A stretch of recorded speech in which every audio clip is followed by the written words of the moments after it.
We are here at the Rockstar Realtor event being put on for local agents in the Melbourne area. I'm Jen Peters. And I'm PJ McLoughlin with Platinum Group at Keller Williams. We're super excited that Mitch Ryback invited us to speak at this event on how to build a real estate team or brokerage, and we're honored to share our experience over the last several years.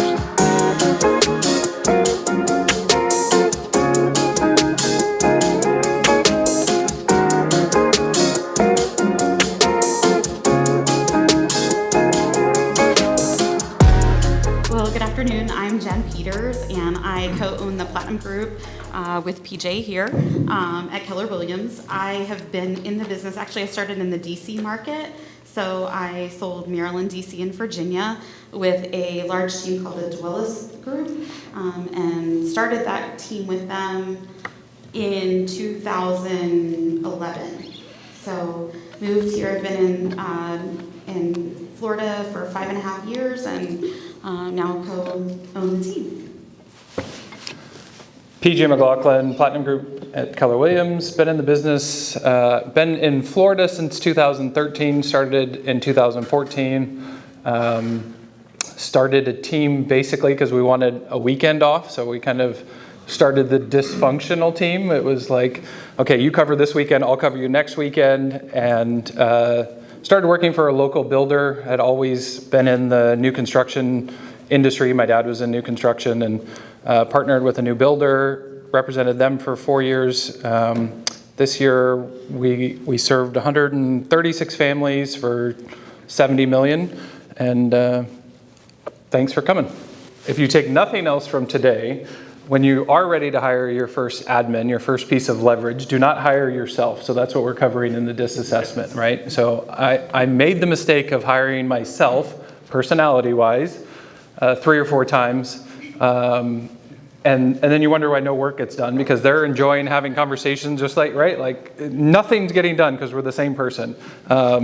We actually sometimes, right? We have to like stay in our own lane on some of those things, but we have a CV process and it is very extensive. So find somebody in your office that you can interview with if you're doing that as leverage for yourself, because they're gonna pick up on something that you're missing, right? We all fall in love with our first admin hire, and that's why we hire them, and then things kind of fall apart. So we rely heavily on what we call the CV, the career visioning process, and it takes a long time, and you will weed out a lot of people. So we created a bunch of mousetraps first, right? Then we found out, well, we have 99 people that applied for this position, but only 1 followed directions. And so we went from 99 to 1, but that 1 still didn't work out, right?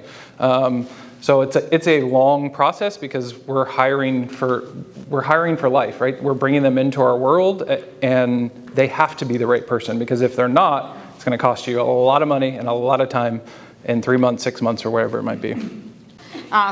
One thing to add to that is, in addition to the hiring process, that we've spent a lot of time, because we've spent a lot of time in paying for who we've hired or lost, and there's a lot that goes into not only bringing somebody on, but taking somebody off, and the investment in that. And I think Jeff is so right. Culture is everything, and so once you have a good culture, you want to protect it with everything. And every time you let somebody new into your world, it changes the whole dynamic. And so slow to hire, quick to fire. If you know somebody isn't a fit, if you know it's not working, and PJ and I have also learned the hard way that way, because he or I, neither one, he's worse than I, about letting somebody go. To be honest, it's painful, it's hard, nobody wants to do that, and yet it is really important for your organization. One thing that I feel like we have implemented, and it's part of the career visioning process, is once you hire for 30 days at a time. So they start on a 30, 60, 90.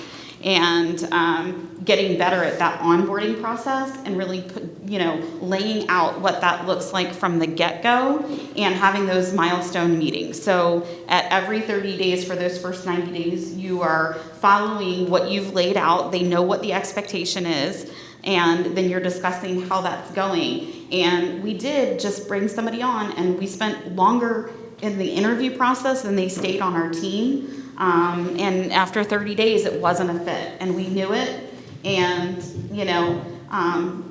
so I do think that is a huge part of that onboarding process, and letting people know, and when we bring on success team, they don't go into their contract until the 90 days is up. Are you referring to support staff or agents? Both. Both. We do 30, 60, 90 with everybody. But, 1099 versus W-2 employees are a little bit different as far as what they're, the benefits they're getting, things like that. Everybody goes on to a 30, 60, 90. It was an agent that we let go after 30 days, but yeah. But we always talk about being good stewards to the business and to the money that's being generated, and I think a huge cost in that is the lead generation, whether it's through geographical farming, whether it's internet leads, whether, everything that goes out feeds back to our ISA team. It has their number on it, and we track every lead, and we follow up on every lead. Anna, yes. We don't, but we have somebody in place that does, and I have visited teams doing far more business than we're doing, and one of the things that I think they have been most successful in is really catching those leads and having different kind of stop gaps where you don't let the leads fall through, because otherwise, we found at least, it's like burning money. If you're not tracking where that business is going, and you're not, and we've gotten to the point where with most of the leads, we won't hand them over to our agent team, to our outside agent team, until it's an appointment. It's not a lead anymore, it's an appointment set. And their job is conversion. So everybody stays in their lane. The ISA team, their job is nurture, set the appointment. And once the appointment is set, then it goes to the outside sales. And if they are not converting at least 50% of those appointments, they stop getting appointments set for them. Because we have to be a good steward to those ISAs, because part of their structure is commission, right? And they're working really hard to get those appointments set. And so but that makes it really easy, because if there's a conversion problem, then the conversations with the outside agents is, what do we need to do to improve that? At least we know what we're focusing on. So I think that's been a game changer for us. We've implemented that and continue to fairly recently. But the agents know now, if you get an appointment set, we are going to track you down. And there's processes in place. And let's face it, some people they get the appointment set, and then all of a sudden, PJ and I went out to one yesterday to a listing appointment, and the guy didn't answer the door. Like, literally didn't answer the door. And so stuff happens, and we get that. We do understand that. But what do we do with that? Do we just give up? No. We text him, we left him something at the door, we went back and followed up, and we set a new appointment. If something happened with that where we did those things to try to recover that and we couldn't, then it goes back to the ISA department. So if they're having trouble, and actually, just recently, just within the last 2 weeks, that happened where an appointment was set. We called to confirm, couldn't get a hold of them. They wouldn't answer. Eventually, we sent it back to our ISA. He set the appointment a second time, and then we went on it. And so just kind of having those, I do think just being a steward to those leads, instead of just, we were talking to somebody recently, and they said, everything is top of funnel. Everything is. If you think you're getting bottom funnel leads, that's false. And so it really is in that nurture and the accountability at every stage until, what would John Deed say? They set the appointment, you get the appointment, or they die. And that's done on a weekly level, right? So meeting with the ISAs, meeting with the agents on a weekly. So it's not like, here's 4 appointments set, and then we don't talk to you for 30 days. It's every week, follow up. Yeah. Maria? How many ISAs do you have, and have you ever used virtual assistants for that role? We have a virtual assistant. We have found in-house is just so much more powerful. Virtual ISAs can get usually, those first few steps out of the way, but they're not setting, we're looking for set appointments. So we have two ISAs that are local. We have a virtual ISA that then does the busy work for those ISAs, right? So it's just funny, as you build out an organization, everybody wants to hand off something they don't want to do, right? Like, we're handing off something we don't want to do. They want to hand off something that they don't want to do. So our virtual assistant, does everything in the background to make them look amazing. They're missing an email, they're missing an address, whatever it might be, that piece of data that we need, and that virtual ISA is doing it. But a lot of times that language barrier is so hard. You have to teach a virtual ISA or MLS, you can't take a phone call. Yeah, I'd like to buy a house for $150,000, right? Oh, there's an appointment set. And that's not an appointment anymore, right? So it's really hard on the virtual side. If it were me, I don't, hats off to you guys in the room that are single agents. I just can't wear that many hats. I'm a mom of 4 too, and so I already wear a lot of hats, and that's why I'm with a team and own a team now. And I would say that whatever your weakness is, hire to that. So whatever you're struggling with, whatever you don't want to do, and you're not doing it well, if you've ever read Strength Finders, you lean to your strengths, and then you find the person who fills in the weaknesses for you. Don't hire yourself, like PJ said. And I will say, if you are a single agent, you could be one hire away from your unicorn, literally. They are out there. We hired a unicorn about 18 months ago now, and she literally has changed our world. So it doesn't necessarily have to be we do have a whole staff now, which is success team, and they're all wonderful. But one hire really spoke to us and speaks the crazy language that he and I speak. And God bless her.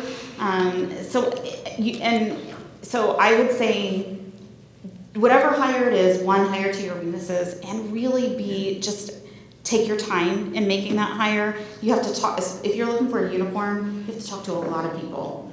A lot of people. The first person who walks in the door, more than likely, is not it.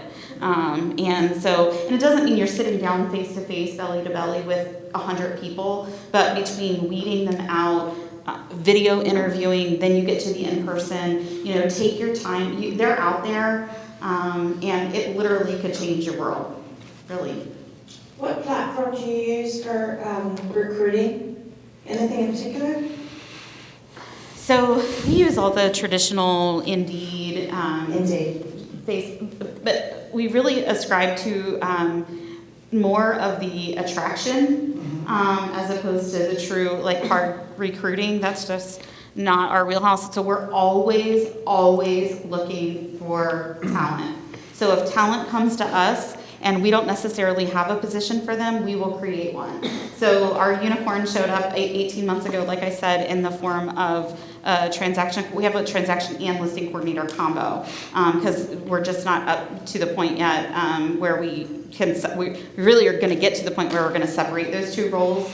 And what we did was, in about a year after she started, she became our director of operations, and then she hired her replacement and trained them, which is awesome because it's much better than PJ or I could have ever trained for that role. And now with her in the director of operations, it's amazing how much is getting done. And so yeah, finding that person, finding talent, creating a role for them. If it doesn't exist, figure it out, and then always making sure that you have people on your bench too. So like the listing coordinator position, when that separates, we already have somebody on our bench to take that. So there's the other side of it too. People step out because they're just not making it. And then people, the team outgrows them, or they outgrow the team, or a little bit of both. And actually taking a step back from it, that's actually a really huge success because somebody has gotten to the point where they are doing really well, and sometimes that just doesn't mesh or it doesn't change together. And so we've learned that it's painful. First of all, it's painful. I'm terrible with, because we are like a family, and so losing somebody in your family is just hard, and I need to get better at it. Like Mitch said, I just need to get better at letting go. But I will say, in those situations where maybe culturally, because they've grown, they're not a fit anymore, and it's time to step out on their own, what we've realized is helping them into that is the best thing that we can do, because we've poured a lot of time into these people, and we want to see them still be successful. And so we kind of have tried to, like Gary Keller says, build a box of, of things that are working right. So we've tried to actually build a box of, this isn't a fit anymore for whatever reason, and that's not always a bad thing. It hurts because you've put so much time and poured so much time into them, but helping them kind of launch into their next step. And it just feels good, and you keep that relationship, and just to watch them take off and be successful is what we've kind of come to the conclusion feels like the best. So. But that will happen. If you build a team and you do it right, you will have people that you outgrow or outgrow you. As much as you try to raise your ceiling and keep them and continuing to add value, sometimes it just doesn't work that way. Actually, when Jen and I met, the team was going through a culture challenge, right? An agent once told me, like, there's no I in team, and they quickly responded, but there's an ME, right?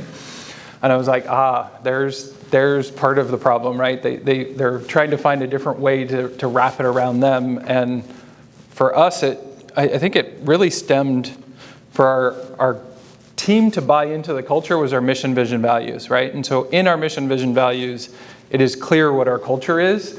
And when you're coming onto our team what our culture is. And it's not me or I or a negative approach to anything, because there's two ways you can always look at things, right? So, but culture, we joke all the time because we tell people all the time we still have PTSD over culture, right? Like, because it is something that will suck the life out of you. You will quickly understand, like, nothing else is important other than culture, and it comes from that positive collaboration when it comes to a team, right? If you ever experience bad culture, call me because I can help you walk through it. Isn't Jen a former counselor, school counselor? Yes, I am. And I've never used that degree so much in my life as owning a real estate team, right? We basically tore the team down and started over, and it was primarily over culture. It was just sucking the life out of us, and it was no good. And we still have PTSD from it, which is why we're very slow to hire. We don't recruit. We attract and try to get in those conversations and relationships. And I would just say be very intentional from the very beginning. If you're trying to build a team, if that's your wish, put that at the core of who you are. And, with our mission, vision, and values, we created that with our team, and we revisit it all the time. And just as a reminder to us all, it's up in our office. We talk about it at our team meetings, and it really is, at the end of the day, in the activities I think that you do. There has to be fun. You have to actually enjoy the people that you show up to work with every day. And, it's from talking about your kids we took our entire team, including our success team, to Dallas, to Tom Ferry. And while we were there, we went to the Texas State Fair one night. We went to Topgolf one night. We rented a big old honking bus that we drove everybody. Little me drove this big honking bus with all these 14, 15 people around, and we had fun. Yeah, we just had fun, and we learned together. And I think one of the big things that has helped our culture too is every role on the team is as important as the next. There's no, we call them the success team. They are the core of our team. Every job that they have is important. The ISA department, if we don't have them, we don't have leads coming in. We don't have appointments set. And so just making sure that every single person feels valued and that you communicate that. I was a counselor. I am a trained counselor. And so I do think too, understanding people's DISC profiles. And so not just from the test that they take, but you see it, right? Like obviously I'm a high I, right? You guys, it's pretty obvious. So knowing that, who do you have on your team and how do you speak to them? And also their love languages. When you have people in your family, you learn what their love languages are. Well, your team is your family. And so is it words of affirmation? Is it gifts? Is it, and until you find out, do them all. And just, and see what speaks to people. But yeah, culture is... Number one. Yeah. Hands down. Thank you for that. Very enlightening. Are there any specific resources that or courses you've taken to help you with your management skills, running a business, running a team, or any specific books, podcasts? Have you had a mentor? Have you hired a coach? All the things. You have stopped. Well, go ahead. All the things. We both actually coach individually. So we coach into our own lane, which is our roles on the team.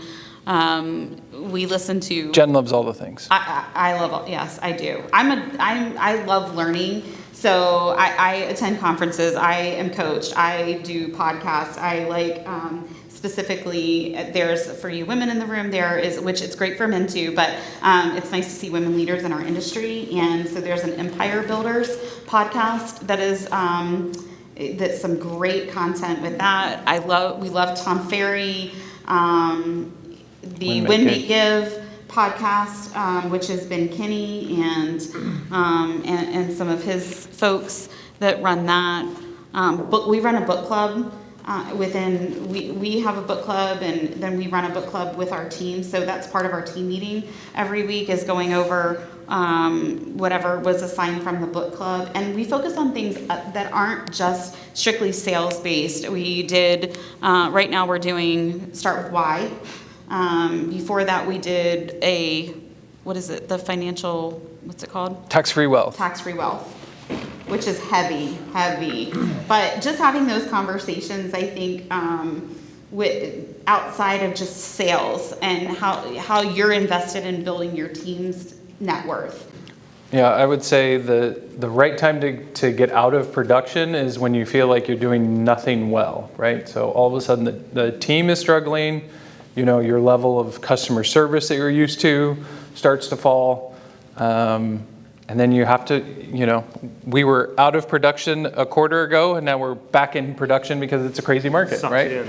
And it's like, well, we gotta, there's paychecks due every 2 weeks. So I'm not willing to, it's nice that you have that to fall back on, right? That you have that option when it comes that, okay, I'm out of production. I'm only gonna work on this type of business. We sat down and said, okay, what's our avatar customer?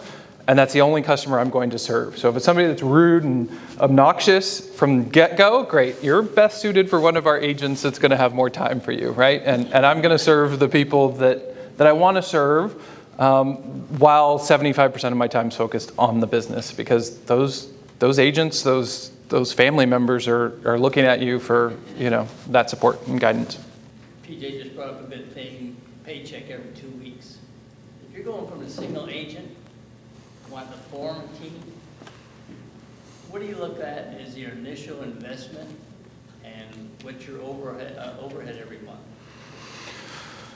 month? So we R&D, rip off and duplicate, right? So we failed forward a couple times and said, well, what's the best model? And we found a model that said, I'm going to have 90 days. It goes back to our 30, 60, 90. So I'm going to have 90 days in reserves. I can pay you for 90 days. At the end of that 90 days, right, and I want to backtrack a little bit because we all are scared or fearful of that first hire, right? Like, I'm now responsible for somebody else. And you can approach it from fear, or you can approach it as, if you make that right hire, that's a 4x return on your investment at minimum. It might be a 20x return, right? So I have enough savings for 90 days, and at that 90 days, you're going to show me how we're going to make more money, because then that money now pays for the next 90 days, right? So it is strategic. We were fortunate in our overhead in the middle of COVID, right? Everybody stayed employed. We adopted a work from home model, and we trusted that our staff was doing that and working from home, and our overhead has fluctuated anywhere from $12,000 to $50,000 a month, right? So some scary numbers when you start getting into but it is due diligence on the P&L, right? You have to get it. We play red light, green light. So I have enough money to support that position for 90 days, green light. As soon as we hit 90 days, red light, right? And it's constant and constantly looking at it, right? I think as agents, it's like, oh, well, that lead source will pay off someday, but we're not a steward of the money and understanding that source has to pay off today, not someday, and not leave it to the point where all of a sudden we're in a bad situation, right? Like, I'm very transparent. The worst day in real estate was not being able to cover those W-2 employees, right? Like, that is the worst day in real estate. And I'll never do it again, right? Like, lesson learned, move on. Have you got anything to add there, Jen? Well, it's a goal of PJ and I's this year to be in the room with people who are running businesses larger than ours. And we just actually received a good piece of advice, I thought, just in the last few weeks, that as opposed to, like in the last quarter of last year, I was in the room with somebody who has a massive team. And it was awesome having the privilege of seeing how her organizational structure worked, and yet we're probably 5 years from that. That's our 5-year plan. And I like that because it's a great vision, and yet really try to be in the room with somebody that's your next step. And I think just I attend conferences, I love them, I always get something from them, but going to shadow somebody or finding a mentor, actually seeing it, having it be tangible to you, there's no replacement for that. So I think that's a good piece of advice. And yeah, just always learning, always just being in that growth mindset. Yeah. Thank you, Jen. I was very fortunate. Tom Ferry was doing an event in Cape Canaveral, and I attended this free conference, right? And like, oh, okay, everybody's drinking the Kool-Aid, and then he did another one a couple months later in Orlando, and I literally walked up to him at the end, and I said, I don't have $500. Like, I have to go ask my wife for $500 for coaching. And he said, this is when Tom wasn't as big as Tom was, right? But he said, here, and he took my contract and he wrote, like, refundable after 90 days. If you don't find value in what we do in the next 90 days, I'll refund all of your money. And that changed my life. So if I had to do it over again, I would have hired a coach on day one instead of waiting to be 6 months in the business, because my coach helped me hire the wrong assistant 3 times, but was that sounding board for me, right? That got me through that process and said, you hired I didn't figure out I hired myself incorrectly. My coach did, right? And so a real estate coach to me is I would hire day one, right? Like, before an assistant, before you can find leverage in transaction management and marketing and all of that, hire a coach. So we are just finishing up the event that we had today, talking about building and growing a team. It was a lot of fun just to think back over the years of going through building and developing the team that we currently have today. And if you have any questions about building your real estate team, please contact us. We're always happy to help fellow agents. Or if you are actually thinking about joining a team, give us a call. We'd love to talk.